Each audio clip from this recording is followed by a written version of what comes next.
Hello, everybody.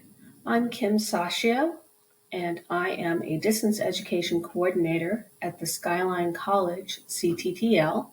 Welcome to day 9 of our accessibility challenge, and today we're focusing on color contrast. In the simplest terms, color contrast describes how one color stands out from another. Color contrast that is too low will impede readability. So on this slide, I've got 4 examples of text that could be problematic. The first one is white text on the gray background of the slide. And the second one is kind of the opposite problem. So I think most of us would agree that those first 2 examples are very difficult to see, and that definitely impedes readability.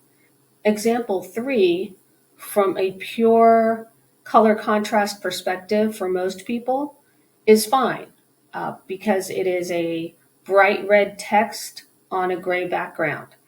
However, if you have color blindness, you may not even be able to see this line of text because most people with color blindness will perceive red as a sort of gray tone. So what they're looking at here is gray text against a gray background, and that is definitely a color contrast problem. Now, the final example that I put in there is blue text on a bright yellow background. They're complementary colors, and for a lot of people with low vision or various vision challenges, those colors will actually vibrate against each other, and so you can't even look at it. I wanted to toss this in there as an example of a color contrast issue that may not be super obvious. All right, but why is color contrast important? Well, this is another one of those requirements that is literally written into the Americans with Disabilities Act, Title II. And they specify a color contrast ratio of at least 4.5 to 1. Now, luckily, Canvas has built-in accessibility checkers that we can use. Otherwise, we would have to know the hex numbers of text and put it into an external website to get the right color contrast. But more importantly, visual content that is not easily perceivable presents a barrier to learning for our students. About 8% of men and about 0.5% of women have some form of color blindness, and the most popular form of color blindness is that red-green color blindness. And as I mentioned on the last slide, color contrast also affects people with low vision. All right, so I want to thank the University of Wisconsin for this graphic. I've got a link to the resource on the Canvas page for today, and you're going to want to go check it out. It's really interesting. The reason I selected this image is it's showing bar charts, which a lot of us use in our course design. And you can see right away that the choice of color affects understanding of this chart.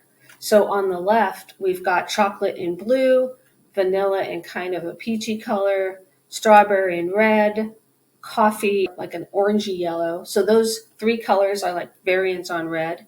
And then someone with color blindness sees basically vanilla and coffee as kind of the same color. So you want to really think about the colors that you choose in your charts. As I mentioned earlier, you do not need to find the hex codes of colors and use an external website.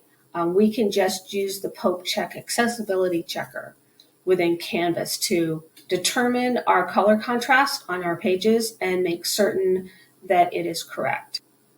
All right, so I put together a little sample page for you showing various color combinations that I've actually seen people use. So first of all, we've got white text against a light background, and then we've got the same color of text against the normal page white background.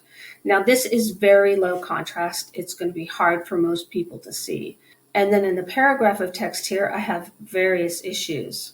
So the Canvas accessibility icon is flagging for errors, but I don't like using the accessibility checker for color contrast. It's just a little hard to use. What I prefer is Pope Tech. It's just a little more obvious to me. So I go down here to open the accessibility guide. It's a little abstract P in a circle. All right, so here we are in the Polk Tech accessibility guide, and I've opened up the text and contrast section. It's complaining about very low contrast.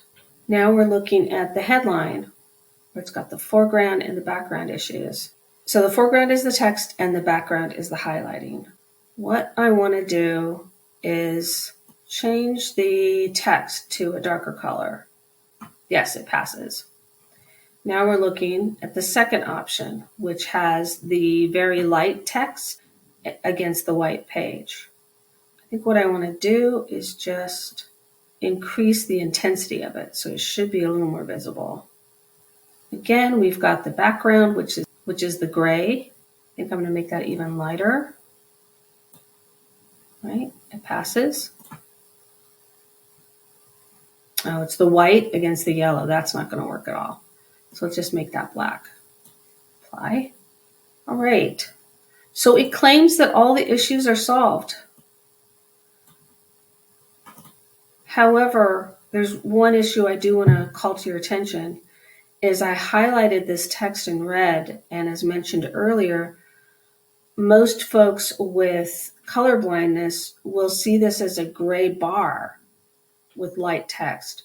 So we're really not going to want to use red. All right, so that's all I wanted to show you today. I hope this little demonstration was helpful.